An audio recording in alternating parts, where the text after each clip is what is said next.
गरीब शोषितों की आवाज बनकर और पूरे केंद्र में जो मोदी जी की सरकार चल रही है, कर्पूरी जी के ही सपनों को साकार करने में लगी है और उनकी आकांक्षाओं के अनुरूप भारतवर्ष में एक नए ढंग से सभी समाज का जब भारतीय जनता पार्टी के तरफ झुकाव आज देखने को मिल रहा है। लेकिन इस झुकाव से कुछ लोगों को बड़ी पीड़ा हो रही है। उन्हें इतनी पीड़ा हो रही है कि हमारे जो अधिकृत जो हमने लॉफुली जो हमने अथॉरिटी से हमने आवेदन देकर जिस कार्यक्रम को करने की अनुमति प्राप्त की, उसको वो बाधित करने में लगे हैं।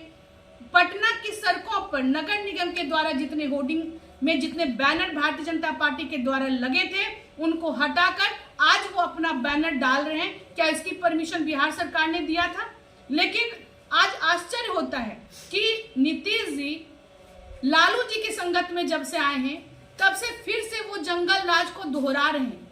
एक तरफ नीतीश जी को प्रधानमंत्री बनना है, तो दूसरी तरफ उनके भतीजा यानी कि तेजस्वी जी को जल्द से जल्द मुख्यमंत्री की पद की कुर्सी हासिल करनी है। और एक प्रधानमंत्री और मुख्यमंत्री बनने के चक्कर में बिहार की व्यवस्था बहुत ही खराब हो चुकी है। कानून व्यवस्था यहाँ की ध्वस्त हो चुकी है और पिछले 500 दिनों में यहाँ पर 1400 के लगभग हत्याएं हो चुकी हैं, जिसमें से कि 300 गंभीर अपराध हुए हैं। और महिलाओं के ऊपर जो आपराधिक घटनाएं हैं, लूट बलात्कार की घटनाएं, वो इसमें 300% का इसमें इजाफा हुआ है। ये बिहार की सरकार है और इस बिहार की सरकार में जो कर्पूरी ठाकुर के सपनों को कुचलने का प्रयास कर रही है, उस बिहार सरकार में आज के तिथि में जो कानून के रखवाले हैं, जो पुलिस प्रशासन के जो लोग हैं, उनको ही अपराधी दौरा दौरा कर पीट रहे हैं। तो यह कैसी सुशासन की व्यवस्था, जिसमें कि जनता को तो छोड़ दीजिए, कानून के रखवालों को भी अपनी जान की गुहार ईश्वर से लगानी पड़ती है, भगवान श्री राम से लगानी पड़ती है। उस शासन व्यवस्था में अगर मैं कहूं कि जंगल राज वापस आ गया है, तो यह कोई अतिशयोक्ति नहीं, इसमें कोई संदेह नहीं।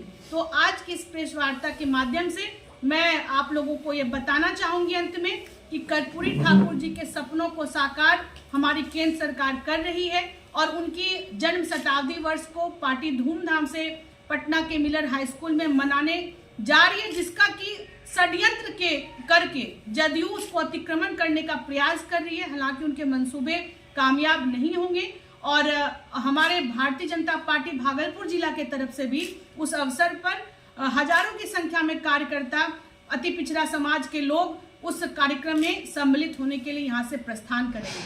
आप सभी लोगों ने अपना बहुमूल्य अपना